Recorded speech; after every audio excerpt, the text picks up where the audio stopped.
नमस्कार विद्यार्थी मित्रांनो, शौर्य करिअर अकॅडमी या आमच्या ऑनलाईन प्लॅटफॉर्मवरती तुम्हा सर्वांचं स्वागत करतो। मी असिस्टंट प्रोफेसर रमेश घोरपडे। आपल्या आजच्या भागामध्ये आपण परीक्षाभिमुख आजचे जे काही प्रश्न असतील या प्रश्नांचा आपल्याला आढावा घ्यायचा आहे। वेळ न घालवता ते प्रश्न कोणते आहेत ते आपण समजून घेऊयात। मित्रांनो, पहिलाच खूप चांगला प्रश्न आहे।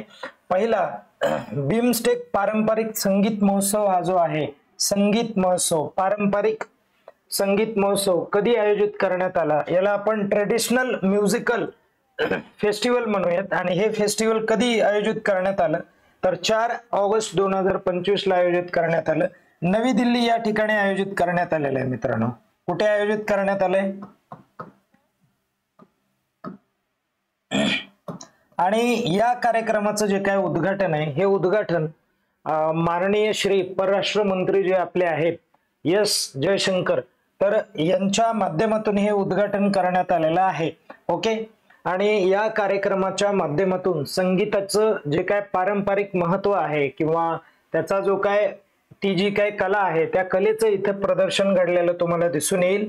त्यानंतरचा आपण प्रश्न समजून घेऊयात। नंतरचा प्रश्न काय आहे बघा, 2025 मध्ये वर्ल्ड चॅम्पियनशिप ऑफ लेजंड्स म्हणजे ज्याला WCL असं म्हटलं जाणार आहे, तर या स्पर्धेचं विजेतेपद कुणी घेतलेलं आहे किंवा या स्पर्धेमध्ये कोण जिंकलंय?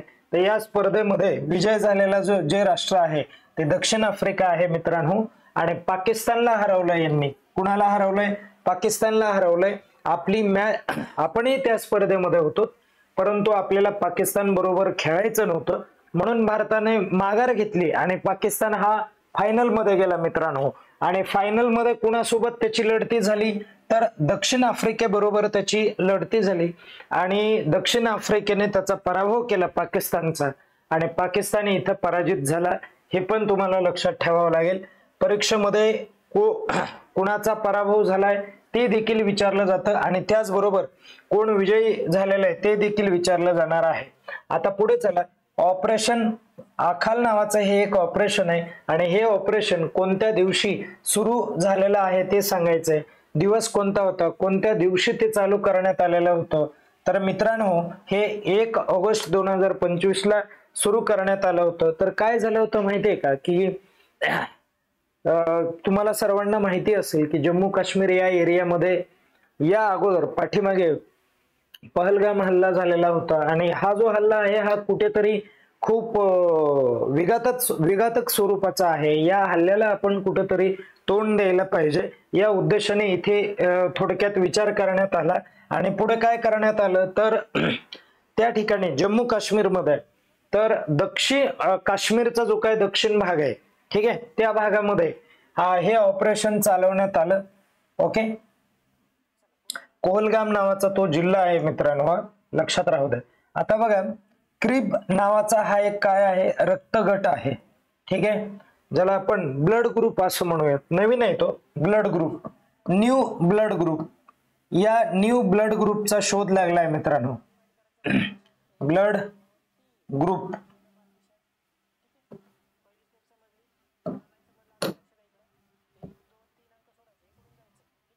न्यू ब्लड ग्रुप आणि ज्या ग्रुपचं नाव काय आहे तर क्रोमर इंडियन बेंगलोर अशा पद्धतीने त्याचं नाव आहे। इन शॉर्ट त्याला आपण काय म्हणू, क्रिब म्हणू त्याला, डायरेक्ट काय म्हणू त्याला, क्रिब। हा जो क्रिब आहे या क्रिब ब्लड ग्रुपचा शोध प्रामुख्याने कर्नाटक या राज्यामध्ये लागला। कोलार नावाचा तिथं जिल्हा आहे त्या ठिकाणी लागला। 28 वर्षाची महिला होती आणि या महिलेमध्ये तो बघायला मिळाला मित्रांनो।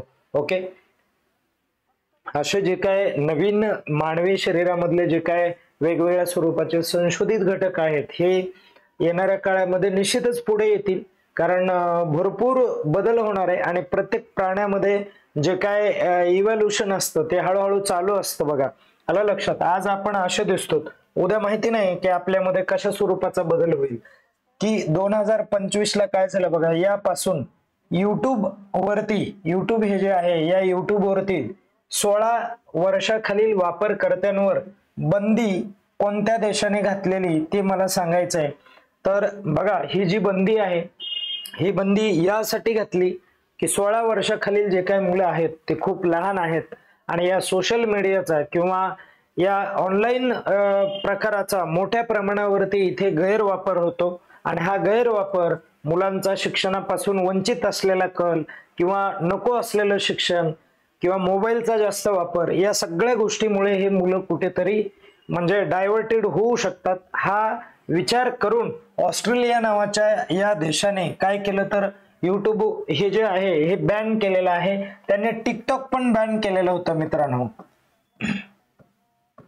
टिकटॉक पण बॅन केलं होतं यांनी.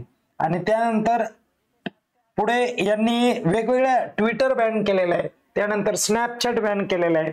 ओके, हे सगळे ऑलरेडी अगोदरच बॅन केलेले हे ऍप होते बघा. ओके, हा एक महत्वाचा मुद्दा आहे या देशाचा. आता पुढचं आपण समजून घेऊयात. जुलै स्टॉर्म, आता ही जी कॉन्सेप्ट आहे जुलै स्टॉर्म हा सर्वात मोठा नौदल सराव आहे. कोणता सराव आहे हा? नौदल सराव आहे. मग नेव्ही एक्सरसाइज आहे, नौदल सराव आहे, तर तो कोणत्या देशाने आयोजित केला? तर तो जो देश आहे तो कोणता आहे? रशिया देश आहे. रशियाने तो प्रयोग केलेला आहे. हे पण तुम्हाला समजून घ्यावं लागेल मित्रांनो. असा महत्वाचा जो काय पार्ट आहे तो इथे क्लिअर करावा लागेल. आणि रशिया युक्रेनच्या संदर्भामध्ये देखील तुम्हाला योग्य तो विचार करावा लागेल. आणि डॉक्टर BC रॉय ट्रॉफी ही जी ट्रॉफी आहे ही कोणत्या वयोगटातील मुलांसाठी असते किंवा दिली जाते त्यांना? तर प्रामुख्याने अंडर 15 म्हणावं लागेल आपल्याला, ज्याला 15 वर्षाखालील मुलांसाठी ही ट्रॉफी दिली जाते. मित्रांनो, ही जी ट्रॉफी आहे हा जो खेळ आहे हा किंवा ही जी स्पर्धा आहे ही 1962 पासून आपल्या म्हणजे इथे राबवली जाते.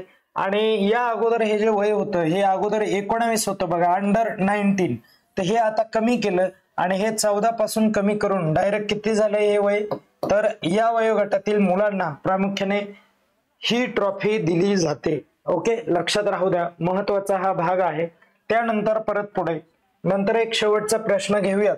बघा, 2025 मध्ये IIT गुवाहाटी ने कोणत्या नवीन पर्यावरण पूरक म्हणाले, म्हणजे पर्यावरणाची हानी होणार नाही, बांधकाम साहित्य विकसित केलेलं आहे ते तुम्हाला सांगायचं आहे. तर इथे तुम्हाला काय उत्तर द्यावं लागणार आहे? तर बांबू पॉलिमर संमिश्र, ओके, ज्याला मिक्सचर तुम्ही म्हणू शकता. तर या बांबू पासून वेगवेगळ्या प्रकारचा वापर करता येऊ शकतो. हा जो काय विश्वास आहे किंवा हे जे संशोधन आहे हे प्रामुख्याने इथे राबवलेलं तुम्हाला दिसून येणार आहे. अशा प्रकारचे अनेक प्रश्न असतात जे आपल्याला महत्वपूर्ण ठरतात. या ठिकाणी आपण थांबूयात आणि पुनश्च एकदा नेक्स्ट व्हिडिओमध्ये आपण भेटणार आहोत. तत्पूर्वी स्वतःची काळजी घ्या आणि अभ्यास करत राहा. धन्यवाद.